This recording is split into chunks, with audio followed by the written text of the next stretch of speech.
Hello, guys. Welcome on to the Play On Podcast with your host, Jerry and Jesse. This is episode 80. It's 79. 79. So you literally just told me that. Yeah, episode 79. And it's a Ballon d'Oro weekend. Yeah, Ballon d'Oro just got announced. My boy Dembele, me and Charlie were getting gaslit when we said that Dembele was a better player than Mbappe, and it's just proven that Dembele definitely is the better player. He won a Ballon d'Oro before Mbappe did, even though Mbappe has had these incredible seasons. Dembele, all he needed was just one full healthy stint, and he got it.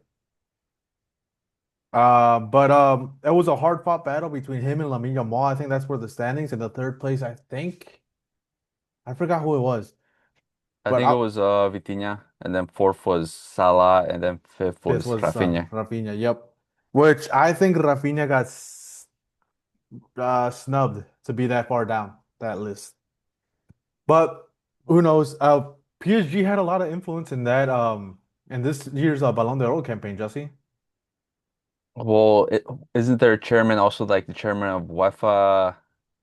So, But oh, either way, it's hard to like what would you say, criticize that because they did have an incredible season. So kudos to PSG. It was an incredible year. I'm sure they're never gonna forget it. First Champions League winner, first Ballon d'Oro winner in a while. I can't remember. I know um, Ronaldinho won one.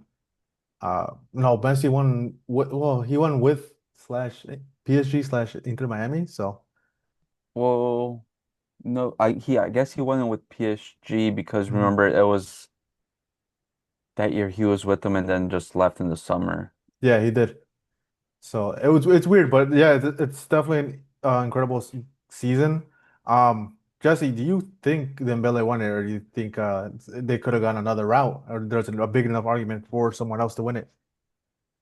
No, I think it was clear cut. Ousmane Dembele. Obviously, PSG finally reached the Holy Land. You know, they finally got the achievement they've been drastically wanting for since the project started, since like what 15 years ago. Yeah. The investment finally paid off. They've been wanting to get this title more than anything because they've won League on so many times, and it just felt like, oh, that was just like a mandatory thing that they had to do. That wasn't really like an accomplishment of sorts.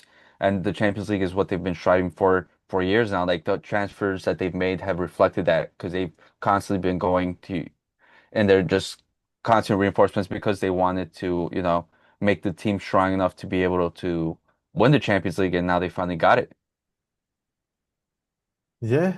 Um, I don't know. It's pretty hard to argue it. I know the second place winner was Lamine Yamal, which I was kind of hoping he would win too. But it's hard to compete, like you said, especially after that incredible campaign that Dembele did have. Like once the turn of the year started, he was on a roll. I think from January till February, he had like 30 goals or 30 goal contributions since then. And that's really hard to top, you know. Um, I I think I think the some players were very hesitant, or even like reporters, whoever did the voting, were hesitant on giving Lamine Yamal the Ballon d'Oro because he's so young. So he had to definitely do something incredible. I think if Lamine Yamal scored more goals, there would have been more of a fight for it. Well, also I think it was a deterrent, or not deterrent, but like it was there's split votes with him and Rafinha, like how you said last year that happened with Real Madrid, that there was so many candidates that votes were obviously lost to one another. I think he lost in that sense of like, oh, they mostly like because it's so comparable, Lamine Yamal and Rafinha, like, that people were like, split on who to give votes for, and I think that reflected on like some points lost there. Hmm. And compared to like PSG, sure, there's multiple players that were announced or like were in the results as well, but they like none of them were like as straightforward as like Ousmane Dembele in the forward line. Because like let's face it, like offensive players win the Ballon d'Or, the ones that get all the accolades. So even Vitinha finishing third is like a big uh achievement, but like they're most of the time they're never gonna give it to like a center midfielder or below. Like it's gonna go to like an attacker, and the easiest bet was Ousmane Dembele since he is the star striker for or star forward for PSG. Do you want? Do you think they're gonna release the votes again? I know it's in previous years they used to like release like this captain voted for this person, first, second, third, things like that. I don't know if that's out yet, but They usually leak it a couple days later, but sometimes not all of them get leaked. But I know they've changed it because it's also been like writers now. Because I yeah. remember last year there was a couple writers that didn't vote for Vinny because they didn't like his how he acted. Hmm. So I know that's how we know it's writers now. Because I remember before when it was like Ronaldo and Messi, it was like the captains would have a vote in it, like for like the national teams. But I haven't heard that for a while because I know they changed the format a couple Yeah. years ago. They took So some of the voting rights for some of the people because they had agendas. I think they were voting for Messi and Ronaldo when they weren't even, you know, like after this is after the fact. yeah, They weren't really fighting for that. What is it? Award at that time, but hmm people were still voting for him. It's like, well, like I get, like I trust me, I'm the biggest Messi glazer ever. I'm not gonna vote for him this year, to be the best player of the year. I think they still voted for him. Yeah, I don't doubt it, dude. There's still gonna be people out there that are voting for that, but it's funny. But yeah, do you think this was one of the years that was like kind of easier to select or harder for some certain players? Because you could see like there's a bunch of interviews everywhere saying like Dembele deserved it.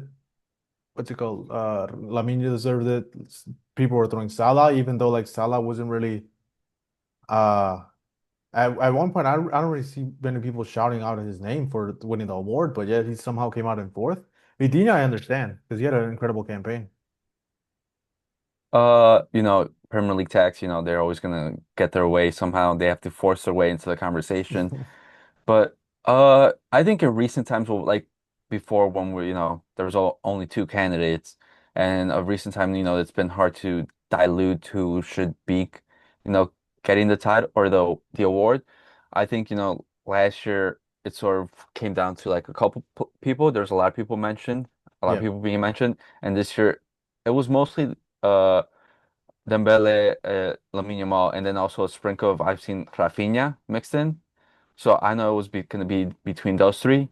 I'm surprised Rafinha dropped down to fifth because I don't know how Salah jumped him because I never saw that in like all the other reports that I was seeing.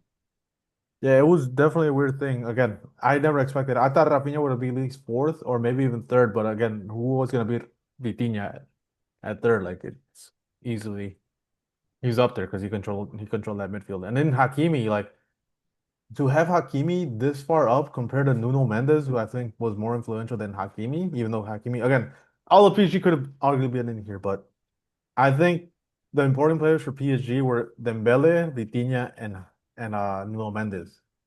So again, Hakimi being here is a huge surprise for me as well.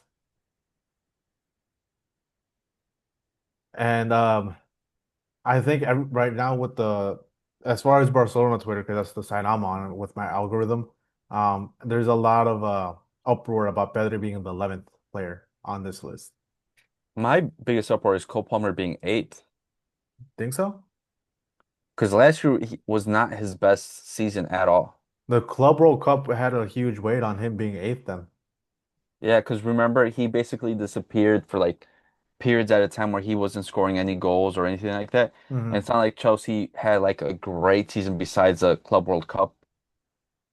So like I guess just those few games like elevated him to that spot, but that's kind of crazy. You ignore a whole season's worth of work and just couple of games raises him up to eighth. Yeah, I kind of agree with you because yeah, I'm thinking about it now. Like, yeah, the Club World Cup had a huge weight then because yeah, like you said, last year he wasn't as good.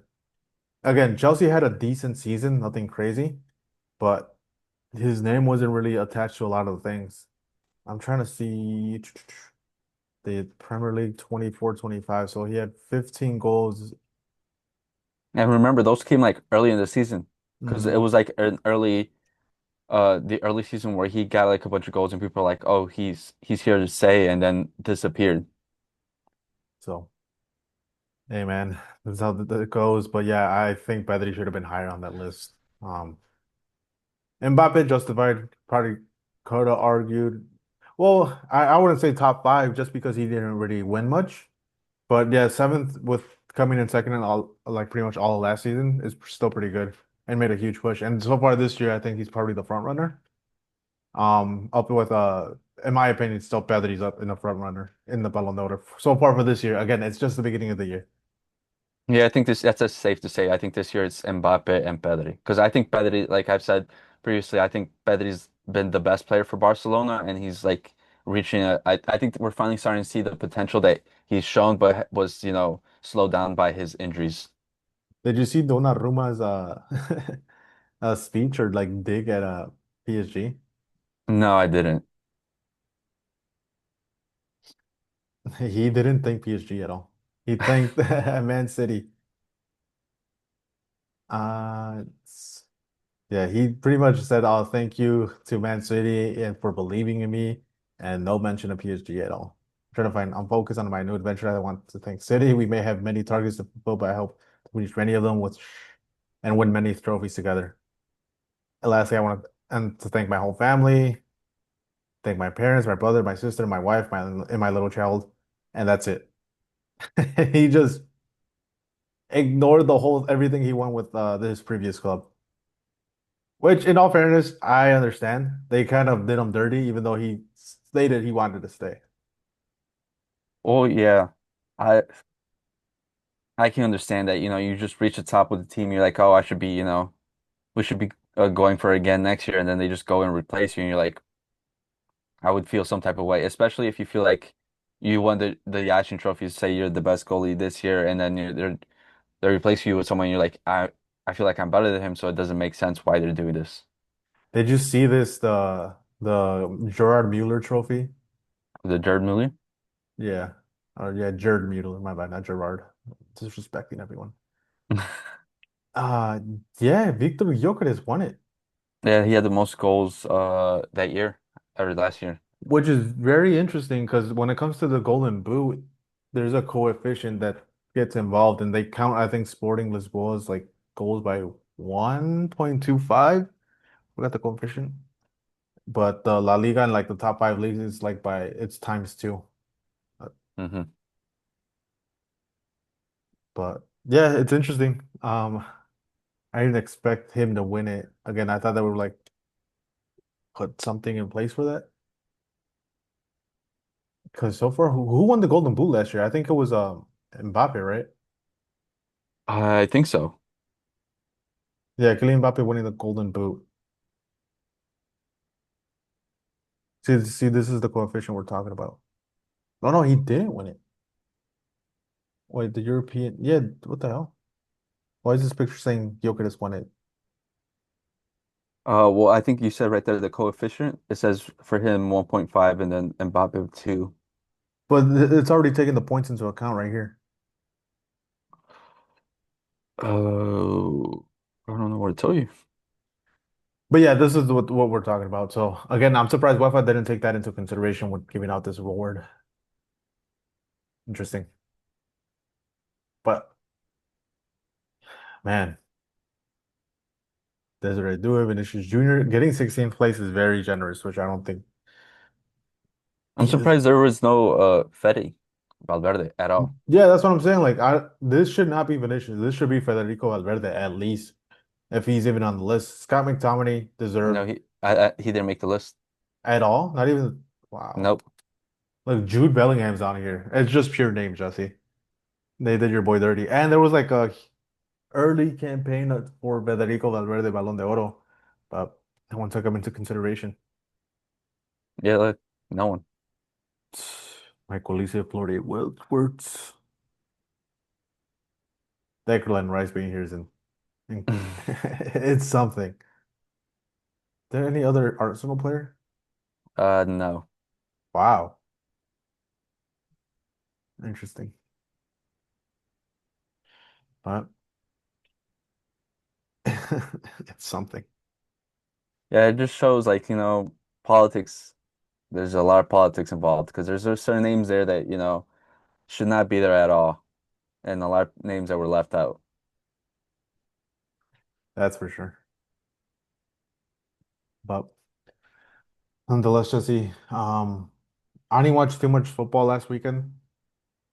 Um, I did see part of the Barca game, which they won 3-0 against Espanyol, which they had trouble with, especially breaking that super low block. But they got the win. And it goes to show you that Barcelona right now is more than Lamine Yamal, because I think last season and the previous season they relied on him a lot for the goal scoring threat. So with Lamine Yamal this season so far they scored 11 goals, and without him they scored 11 goals. So that's a good sign, you know. We're not dependent on one guy like we were for many years with Messi.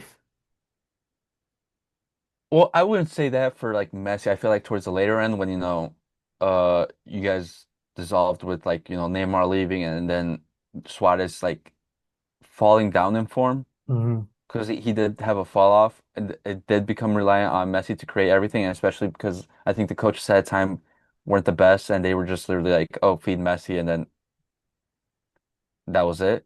Yeah, Uh, those were dark times, Jesse.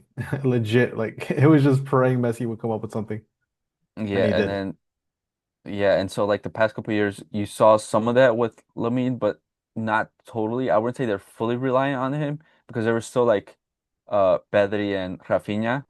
I feel like it was just more relying on goals because the strikers you guys have is not the best.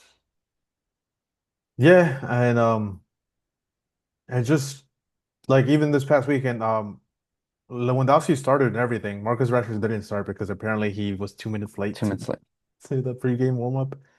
Um, so Ferran Torres got to start. Lewandowski started, but he didn't really do much. He had a couple of good chances, but Ferran Torres is just showing he's kind of on a different level at the moment. So it's kind of hard to say like to have Lewandowski start when Ferran Torres is constantly scoring goals now. I think he's at Well, 4 so far at the season. but I think it makes sense because he does like we've like it's been mentioned like he does fit the current Barca style a lot better. Well, I think he's always fit the Barca style better than Robert Lewandowski. Robert Lewandowski does not fit Barca at all. Like it was a weird move from the beginning. And sure, he's gotten his goals, but like he's a natural goal scorer. Of course, he's gonna get goals, and especially in a system like Barca where he's gonna get opportunities. But he also like negates like certain plays that Barca want to do with like his touches, his slowing down of the pace, or just his positioning and in general. And like Ferran Torres, his mobility allows Barca to attack more efficiently, I want to say. Hmm. And now that he's got his goal scoring boots where he doesn't waste like 9 chances and scores one, like it's become more 50-50 because he's so prone to like, those misses. He's hit a form where it makes more sense. And I'm surprised to see, especially because we've seen Ferran Torres start most of the time this season so far, and Lewandowski be on the bench. Hmm. And surprising considering like Barca's financial situation, where they are giving Lewandowski like a lot of money this year for him just to sit on the bench. And most clubs would, force the hand and be like, tell the coach, be like, no, you got to play this guy because we're paying him this much. Yeah, and they tried selling him the past summer, but they really couldn't. He kept insisting on staying, so they're not renewing his contract, which is a good thing. Again, he's hitting 37 years old. He's 37 to probably 38 or 38 or whatever. But I'm glad they're deciding not to pay him or like extend this contract because yeah, like at this point, like you're kind of done, you know. They don't want to risk giving another higher salary for another player that's kind of at the end of stages of his ending stages of his career. But still, what he's doing right now is incredible. You know, Messi is out there in MLS at his age competing in MLS, and Lewandowski's over here in La Liga still competing, which is again it gives him merit, but you are scared on what he can like. He could like potentially harm the team. Mhm. But yeah, I'm still surprised Ferran Torres, like again, like what you said, he gives Barcelona more mobility.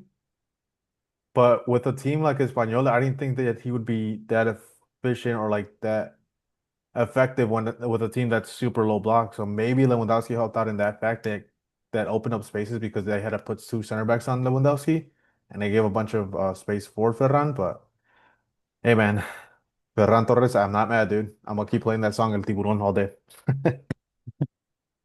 Yeah. One sad note though is that my boy Ferran Torres, he not Ferran Torres, Fermin Lopez got injured for 3 weeks. He has a thigh injury, but luckily Barcelona is super stacked in that position that it's. not gonna affect it too much. But it does suck that Fermin got injured because he was at a good moment of his career. And on top of that, Gavi's injured, and it looks like he's gonna have to lay underneath the light and yeah, get surgery. Yeah, Gavi hasn't really been the same since, the whole ACL injury, like what is it now, 2 years ago? Yeah, but he had a good preseason, and he was set to start as the cam, an attacking midfielder. But the knee injury came up, and I think it's a meniscus issue, so he probably tore it. But yeah, it's just unfortunate, dude. Yeah, and it's like what they say, injury problems, that's the worst thing you can have because of, like we said, the best talent is availability. Yeah, definitely. So it looks like we gain one back in Merck Penal, but we lose one in Gavi. So it kind of sucks. But I know I saw a couple Barca fans saying that they were going to be okay because you guys still have a Dani Olmo that can play there, or you guys can move up Pedri to that Yeah. spot, or you guys are gonna. I saw a couple people calling for what's his name? The young kid? Berg, the Swedish guy, No, no, no. It's the from La Dro, Masia. Dro, Huh? Is that his name? Dro. I know it's like the most recent guy he Hansi Flick fell in love with. It's Dro. Um, I don't know his name. I know what he looks like because I've seen like people posting his picture. But yeah, I can't remember his name. It was like a 17-year-old kid. They're saying that he's gonna be like the next one from La Masia to step up. So maybe that works out. yeah, like I said, like I'm not too worried just because we're so stacked in that position. But luckily, it wasn't like a center back, or no, center back we're pretty fine, but like a right back. Which also reminds me, like Gerard Martin, he's filling in for Alejandro Balde for his injury, and he's doing an incredible job so far. But that's beginning to become scary for Ballon. Another injury. Yeah, but I don't think it was too crazy. I know he might be back for the PSG game, but that's forcing it. But with the form that Gerard Martin's in, I don't think they're gonna force him. But yeah, Gerard Martin, like I've always said it, his passing is great, but his like defending was shaky, but he improved a little bit on it. And same thing, him going forward was a little bit shaky, but he's improving on that, which is cool. Gives us more peace of mind. And then Eric Garcia is just doing an incredible job playing right back, center back, defensive mid, and left back. So he's our Swiss Army knife. He's your Nacho. Yeah. And they asked him was like, what positions left to play? He's like probably goalkeeper, but hopefully it doesn't come to that. Yep. But And what about your side of the pond, Jesse? Real Madrid, it was a good game. The most happiest thing that I have been with Xabi Alonso that from the contrast between him and Ancelotti is his rotation. He doesn't care about, upsetting the players because he's like, I'm a former player. I understand how you feel. No one's happy to, rotate or like get subbed out. But he's like, Yeah. this is the best for the team and for you because remember last year, it's a long season and you need fresh legs. And like we saw this the past week, and like he rested Guler, he started Gonzalo, like he was setting up players for like to rest to set up the team for like the future, not just, the moment. And it was a good game. There's some splashes of things that I'm really happy about. Militao is starting to look like he's coming back from the two ACL tears and is starting to look like his old self, so that's good. He had an amazing goal. Uh, Mbappe also had a nice long shot. Uh, Antonio is starting to look like he's starting to find his legs in La Liga. There's moments of, brilliance, but he's still wasteful with his chances. So, but that's good for him. He's still a young player for him to develop. Uh, Carreras is starting to look like one of the best left back, if not the best left back in the world. Uh, yeah, there's good moments to see. A lot of things are panning out. There's still the biggest issue I still have with them is they're still being wasteful with their chances. They're still not being clinical, but hopefully, they start finding that because they are creating chances, but they just can't finish them. And again, that's one thing I told you before we started the podcast. Like I'm still not convinced with Real Madrid, um, and how they're playing. Um, because a lot of the time it's like I see the vision. I know what Xabi Alonso football is. I've seen Leverkusen play, but they're not at that point yet. Again, I expect a little bit more of them, but sometimes again, the previous coach's tactics come out and the players start being lazy, passing slow. The biggest one is probably Vinicius. He's probably gonna be the downfall of the team with not doing the pressure well. Um, I feel like. the frustration of Rodrigo's gonna end up coming out because you don't want to constantly be rotated, dude. That's like the worst thing in the world. And it's gonna be a huge test for Real Madrid this weekend because not this weekend, midweek, they're actually playing tomorrow Tomorrow, yeah, against Levante. against Levante, and that stadium is hard. Barcelona struggled; they had to come back and win. And again, they're giant killers, dude, and they play fast. That stadium is tough, so I think it's gonna be a huge test for them. Right now, the predicted lineup is Rodrigo and Ibrahim Diaz, which I don't really think he'll get the start. But like you said, he rotates, so we'll see what happens. But Yeah, and I know there's also expected the second half because we saw Jude and Camavinga come back, so which is also another positive sign towards the end. They only got like a couple minutes because they came on like in the 89th minute. So I think another second half substitution will come in and he's like slowly bringing them along. It's not like before where there's no depth at all, where they could, they had to force him back from injuries and just like, oh, you're back? Okay, get ready, you're playing another 90 minutes right now. Like which he's slowly integrating him. I hope Real Madrid doesn't rotate for this match if I'm a Madrid fan. You don't want to see Jude be in the starting 11 for the Levante game or Camavinga. You don't want to see him rotate Asensio in to play center back or play Fran Garcia left back because this is a tough game. You're going to try to take those points away. Right now they're so far perfect in La Liga, right? 4 for 4. No, 5 for Yeah. 5. Yep. 5 or 4. I think it's been 5 games. Yeah, it's 5. So they're 5 for 5, and you don't want to mess this up, especially at a tough stadium. So if they rotate, I think it's gonna be a huge mistake by Xabi Alonso. Well, the Asensio rotate makes sense because we have no other center backs. Yeah, that one makes a little bit sense just because of Militao. You don't want him to overload on games, but still, Yeah. it's a very, very risky. I would rather play Tchouaméni, and I'm pretty sure he's gonna play Tchouaméni before he plays Asensio at that center back role. Well, the problem is there's currently been three players that haven't rotated yet, and that's Tchouaméni, Carreras, and Mbappe. So that's the common thought is they're expected to like get some rest this game because Hmm. like we said, he doesn't want to overload them. So that's where they're expected to be some rotations, but who knows what he does because we don't know. That'd be scary, dude. I'm definitely gonna be watching that game because, yeah, like I said, it's gonna be an entertaining game. I don't think it's gonna be easy for Madrid. Who knows if they'll come out on top? I'm not gonna say they won't because more than likely they are. Again, they're favorites. They've been playing great. Not convincing for me, but the result speaks for itself, and I can't really, my argument's kind of invalid when they're going 5-0. Yeah, but I think the biggest thing that he's brought to Madrid is that a defensive like change where they feel safer in the back because they've hardly conceded at all this season, which last year I felt like oh they just had to outscore everyone, and this year there's more like a stronghold there because the only goals they've conceded in La Liga have been from set pieces, no open play goals yet. The only one that they've conceded this year was in Marseille recently, so it's showing that they're not it's not fragility in the back yet. Just yet, dude. It kind of sucks that they had Rudiger injured for them, and yeah, their rotational piece right now is Asensio, which who's kind of a defensive liability at this moment. Yeah.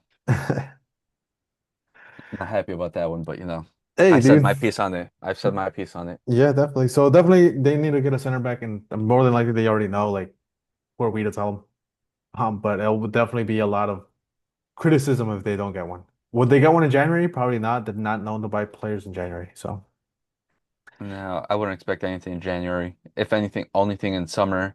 But then, the ones that they've been linked to, they're just big money moves. And I think we're gonna need a couple more because we do still have Alaba in the books, so he might somehow bring him out of the box. So just, but I know both him and Ruger are currently out of contracts next summer, and I don't know if either of them might get a new contract. hmm So we might need, two center backs. hey, as long you know what? They're not gonna get two center backs, Jesse. They're gonna get your boy Nico Bass back. They're gonna fall for the trap and try to get another big name because Real Madrid, we have to get the best players in the world and end up spending money where they're not supposed to. And then on top of that, they're kind of like stuck right now with Trent Alexander-Arnold because he's not looking good. Yeah, he got injured, but before that, he wasn't playing as good, and Carvajal beat him. An aging Carvajal, by the way. Yeah, right now we're linked to Conante who for free transfer and also Upamecano from Hmm. Bayern on a free transfer. So maybe we'll get those and then they're still linked to Saliba for big money move. So Yeah, but so I think Saliba one's gonna be interesting. yeah, which I just don't understand why they just don't get Antonio Silva, man. I've been saying this. I don't know why another big club doesn't get it. He's 21. He's been playing at the top level for like 4 or 5 years now with Benfica. He's shown it at the international level that he's really good and he still has room to grow. And he's probably can be cheaper than all the other options I just mentioned. He's waiting for Barcelona, dude. Watch. Don't say that, Jerry. It's gonna because I think Liverpool right now, the rumor is that they're gonna go for him on January, and he's has a 45 million bid potentially coming through. So if Liverpool gets him for 45 million, because they gotta replace Konate in January, and Barcelona gets Antonio Silva for like around the same amount, that'd be great, dude. That'd be awesome. Just Don't have say that, Jerry. Cubarsí and Antonio Silva in that center back Don't partnership. say That'd be that, Jerry. incredible, dude. Don't say that, Jerry. Don't say it. They're not gonna take my boy. It always happens, dude. Barca always goes after the my players, dude. Dude, they're throwing that smoke screen because you said it too that Konate is being linked to Barcelona. That's a smoke screen, Jesse. Nah, dude, they're gonna get Konate. They're gonna get him. Nah, don't get my boy. Leave my boy alone. Nonetheless, it'll be interesting, definitely. And we're already talking about transfers, and it's barely the start of the season. But before we cut off, did you see the newest thing for the international break? That they're gonna add an extra week, so it'll be 3 weeks to cut off the international break in October or September, one of those two. So that we'll only have one international break, and that'll be 3 weeks instead of two. Yeah, which is gonna suck, but later on it'll probably feel good where there's no international break. But my biggest problem with the international breaks is like some I understand where they're still qualifying for like the World Cup, but the others are just like friendlies that like no one really cares about. And even like the players sometimes you could tell that they don't want to be there. They're just there because they were forced to, and the game's not enjoyable to watch at all. Yeah, like how Lamine got injured for no reason when they already qualified for the World Cup. Like, why are you still playing him? Well, that's Like, also the problem. A lot of clubs have come out and said like the doctors for the international teams are like just forcing players to play. Like Lamine, I think Lamine, yeah, they made him like take a cortisone shot so he wouldn't feel like the pain, so he mhm. could play through it. And it's been happening a lot because I know it's not just Barca that's complaining. I know Bayern complained with the Alfonso Davies situation where they like made him fly immediately after he tore his ACL without having to get it checked on. There's also multiple instances of like this past international break where other players got injured, and it was just like it's just awful what they're doing. Like, why are you forcing them to play these meaningless matches? Yeah, it's weird because Rafinha went through the same thing that he played 90 minutes for the like I think he Brazil. played both games for Brazil for 90 minutes. It's like and he was frustrated. He's like, I don't know why I'm playing these games, dude. Like I think one of them they just needed one win to qualify for the World Cup, which they got, and then the second one was like meaningless. So who knows? Again, it's one less week of international break, which is a huge dub in my book. To not see that for a good while. Yeah, but those 3 weeks are gonna suck. It's in the middle of football season. I don't mind. Yeah. Football, Well, American football. Big game this weekend. I didn't think Man U had a chance at all, but they ended up beating Chelsea, the Club World Cup winners. Um, Chelsea, with a very silly mistake from the goalkeeper, got a red card early on in the game. yeah, it was kind of bad because I think going into it, everyone would have said Chelsea, especially with the expectations that people have for them this year and how Man U have started, which like it's felt like Almiron's gonna get fired any day now, but yet going into the game and at the end of the result they won. Robert Sanchez came out and made a stupid mistake, getting himself sent off in like the 5th minute, so Chelsea had to play with 10 men for the rest of the game. And it was just awful. I also want to question Maresca's substitutions because I understand you have to, you take out Esteban because you need to bring in a goalie. Sure, that makes sense. But then immediately, like I think in the after that, he made two more substitutions in the first half and basically cut off any chance of like winning because he took out Cole Palmer and I want to say Pedro Neto. Yeah, he made really dumb substitutions. I think Cole Palmer, I think, went immediately to the locker room, and people were questioning if he was hurt, but I don't think he was. He literally was shaking his head in like disagreement. So yeah, I don't know. He gave up the game, especially with you'd be surprised why, or at least I'm surprised why he made that substitution because I kind of knew Casemiro was gonna get a red card. He immediately got a yellow card as soon as Man U scored the first goal. Like, why are you doing that? Then in the first half, he gets sent off as well for a double Yeah. yellow.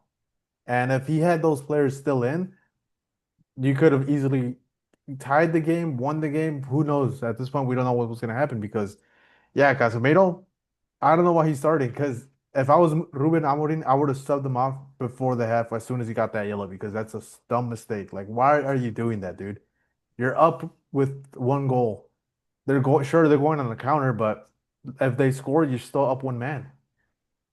Yeah, it was a stupid mistake by Casemiro and then like stupid situation to put Man U behind like equal terms with Chelsea, but also like I just think the substitutions just killed the whole game that Chelsea could have had because taking out Pedro Neto and Cole Palmer, like it doesn't make sense. Sure, you're bringing I think he went another center back and I think Andre Santos, which is like a center middle for like more defensive purposes, but why are you throwing yourself back when the best case scenario is like losing? Because I think at that point they're already one goal down or two. So Hmm. like what's the train of thought? They're like, oh, I'm just gonna salvage this loss. Like what? It doesn't make sense at all. Like you should have gone at least gone for it or anything. Because we've seen in other games where we've seen teams that go a man down. You know what? That's the best defense. We're gonna go for a goal because we have nothing to lose. And especially with the form man using, like you thought he would have been playing it more. Like if you're gonna take someone out, take out the striker and that's it. And leave Cole Palmer, like leave your fast guys just to go in the counter. Yeah, like Pedro Neto. Like why are you taking him out? Like it makes no sense. Yeah, and again, with the form man U is in, like they weren't guaranteed that win, and even then, they only won by one goal at the end, right? It was Yeah, 2-1. yeah, because Chelsea scored towards the end, and I'm like, in my head, I'm like, this could have been so much more closer, especially the second half when Casemiro was off because they're equal terms or equal men. They could have, come out and had better chances and score goals because they're at the end they were like itching towards that goal, but they just didn't have the personnel to do it because they were all taken off. So it's definitely a mistake by Maresca. We'll see if he more than likely he's gonna have to rectify it somehow. You know for a fact he's never gonna do that situation again. You know what I would compare this situation to? It's Barcelona versus PSG in the Champions League semifinal, quarterfinal. When they were facing off each other, Xavi was the coach and he took off Lamine Yamal instead of Lewandowski. Oh yeah, I think that So, was like what 2 years ago. yeah, so it was like that sort of mistake. Like, why would you take off a super fast player and dangerous player for a slower player to stay in there? Like, more than likely, the striker's not going to see that many through balls or crosses because you took out one of the faster players. Yeah, like at that point you're going for counters, Hmm. but I don't know, man. So But Manu has life. Amorim saves his job, and at least he clears the criticism for a week, especially with like the with it being Chelsea. There's so much hype around them, so much build. Uh, it gives him it's a credible win in a way. So he again saves himself from criticism for like at least a couple of weeks, 2 or 3 maybe. I think this brings back the question to again that a question mark that we had on that Chelsea squad since the summer, where we kept on saying that goalie. Yeah. And we kept on mentioning like, oh, what are they gonna do with the goalie? Are they gonna stick with the same ones they had last year? And we're like, there's a couple in the market right now that are available. Like look at Man City, they got two of them. They got Trafford, they got Donnarumma, and D- yet Chelsea stuck with the same goalies they had last year who had problems, and now they're gonna be stuck with them again. Don't worry, dude. Marc-Andre Ter Stegen is gonna come and save them in January. He's gonna come and save them. They're gonna buy him from Barcelona for like 30 million euros, 40, if we're lucky, and just revitalize that team. But yeah, I think they're probably gonna bu try it by another keeper. Like it's Chelsea. Like they've just been buying left wingers. They bought a bunch of goalies too, so they're gonna go back to buying them. Football Well, heritage. they bought a bunch of young goalies to like have, but they're not developing any of them. And then they sold like the best one that they had, Petrovic. Who they sell him to? I forgot who. Another Premier League team, but they just like sold them. Who I think was like the most reliable one. Well, how are you But gonna develop if you're constantly getting subbed off? Like yeah, you'll start these 3 games put another guy.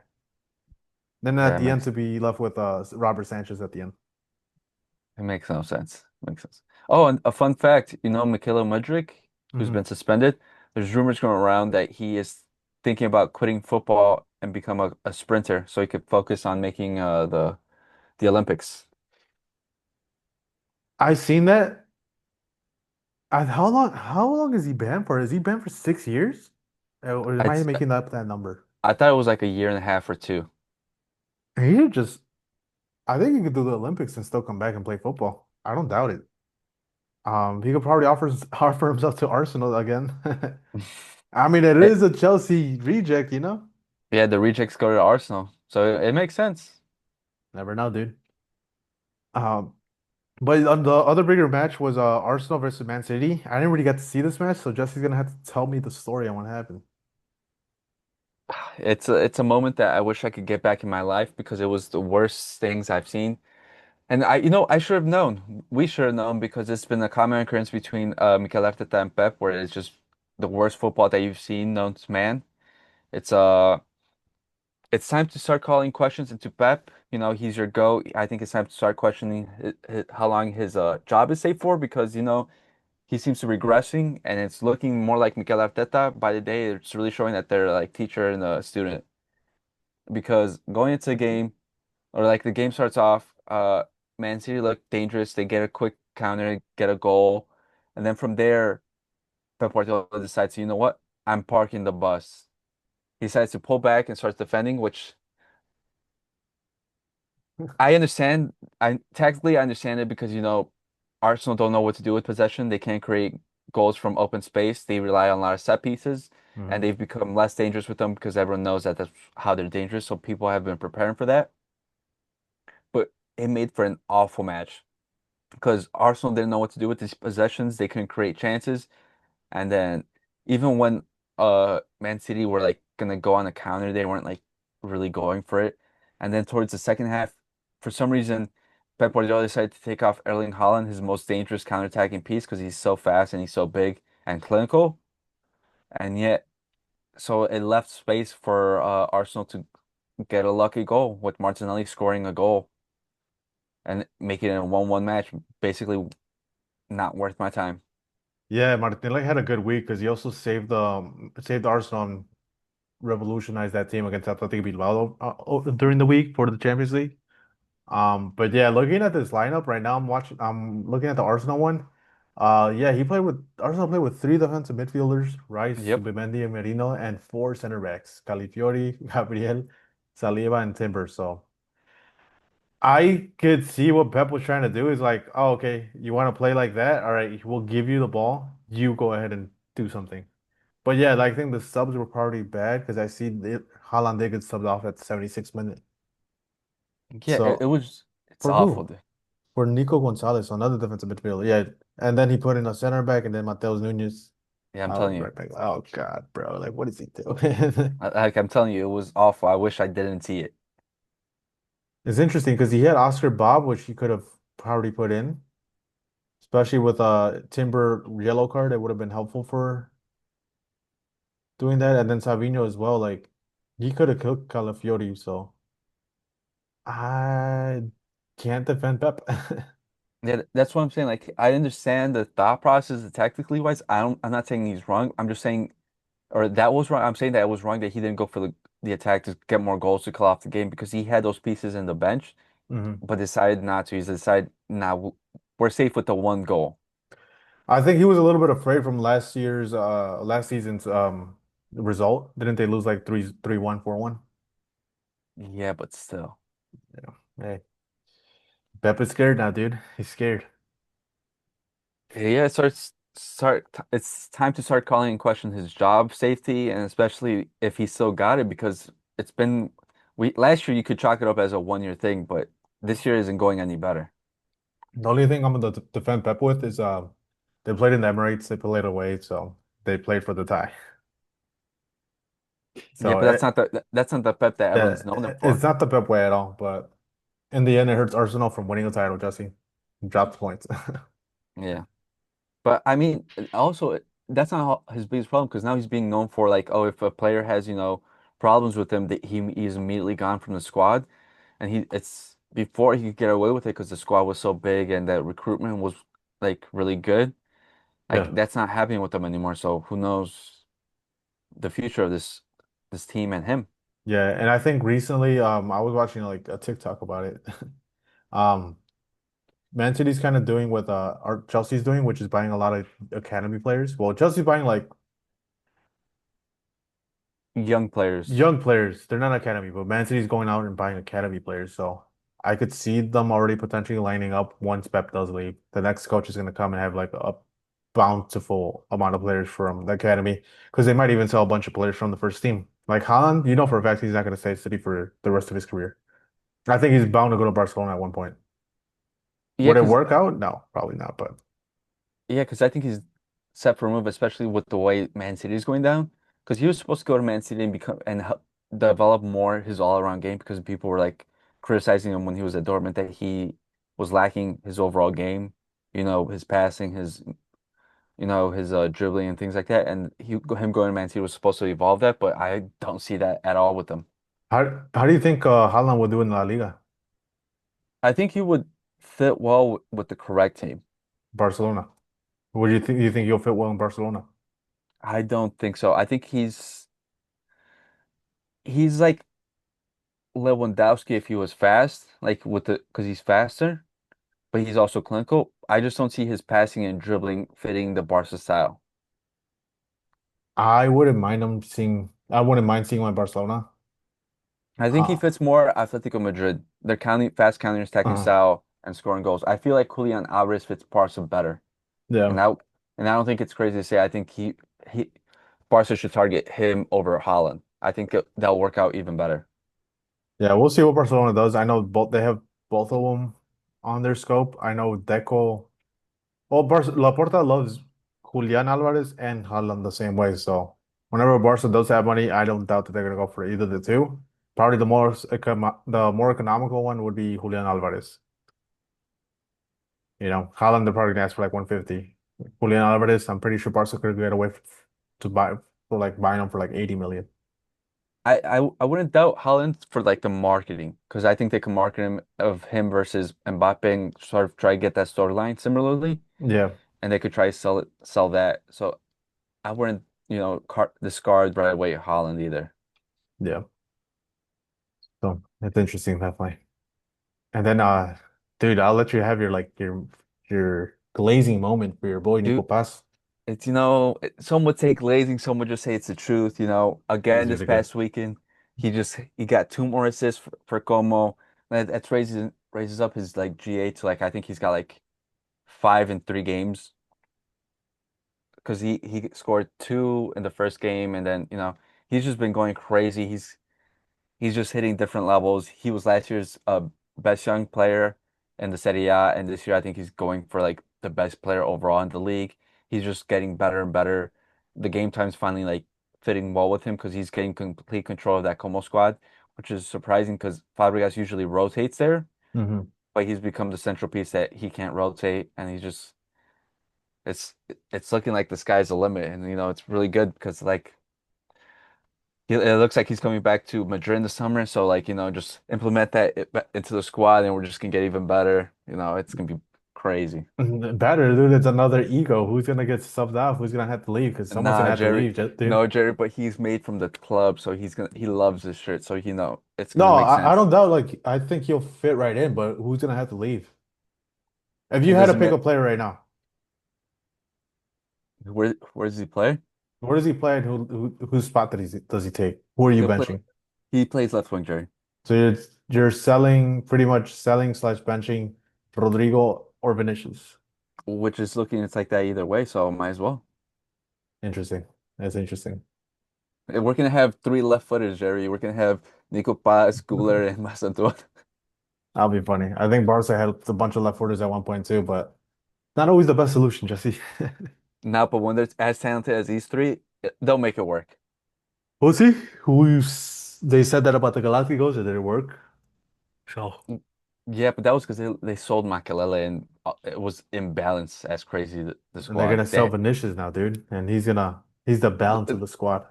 Yeah, he's gonna if anything, it's gonna regain the balance in the squad because Nico Paz actually will press and run for the team. Yeah, but Nicolas Paz is having a great season, to be honest. Yeah. I'm saying glazing, but like it's all deserved. I want to see what he does against like the higher echelon teams, like the Inter Milan, the one specific one. like Inter Milan. super high on. Oh, for some reason I was thinking Inter Miami. No, Inter Milan and like Yeah, Inter Milan. But the one I'm looking forward to is Napoli, which is the club I really like at the moment from Serie A. So again, I don't doubt he's going to perform. I'm not doubting that he will, but I think that would prove a lot, especially to handle a team like that. yeah. Let me look it up. See the schedule when that happens, so we can mark it down. And I got Paramount now, so I'm definitely going to watch it. I didn't even know that Napoli played today, so I am definitely going to watch. Juventus Sunday, October 19th. That's when they play them. And that's in a couple weeks. Napoli Saturday, November 1st, Oof, still a couple weeks away. and then Inter December 7th. And oh, it's like a tough stretch right there. He's got Inter, then after that he's got Roma, and then Milan. So that those couple weeks will be crucial. Interesting. I'm just seeing right now, Barcelona's playing on Thursday. Damn. I'm looking at the games this weekend. So it's Chelsea Brighton, which is pretty interesting. Crystal Palace Liverpool. And Uh, also, I want to say that he's not gonna have as high as assist numbers as he should because he has Morata up front for him, and that man is wasting I chances. don't doubt it, dude. It sucks for Atletico Madrid. So this, I know we're a Nico Pass, but I'm looking at the No, schedule. yeah. So there's midweek. Real Madrid plays Levante away on Tuesday. Hmm. Atletico Madrid plays at home against Rayo Vallecano. And then on Saturday, they actually face each other. So it's Atletico Madrid versus Real Madrid at 9:15 a.m. this Saturday. In not the Vicente Calderón, the Metropolitano. So The Wanda Metro. I don't No, even it's know if called it's the. yeah, No, it's remember they got a Riot. sponsorship. Yeah, yeah, yeah. They got a sponsorship deal. Then it's also Juventus, Atalanta. Your boy Como is facing Cremonese. Who went there? Newcastle, Arsenal. Some. I remember some English player went there. Who? Where? Cremense. Yeah, I think they did. I forgot the player though. I remember they made like a. I don't Jamie remember how. Vardy. There we go. But he has a injury, so he's doubtful. But other than that, it's Newcastle, Arsenal, Barcelona, Real Sociedad on Sunday. AC Milan versus Napoli, which is cool. Yeah. You know what else was funny about today, Jerry? But That because the Ballon d'Or happened today, a bunch of players missed their match today against Marseille. yeah, how did that game end up finishing? 1-0 for Marseille. They could afford to lose. They're fine, Jesse. They're gonna win at the end by like 20 points. Who are But we to it's still judge? funny. It is funny. But anything else, Jesse, to close this episode out? No, I think I've glazed my players enough. Yeah, I think I did too. But yeah, thank you guys so much for watching. Make sure to like and subscribe. Share this with a friend. Peace. Peace.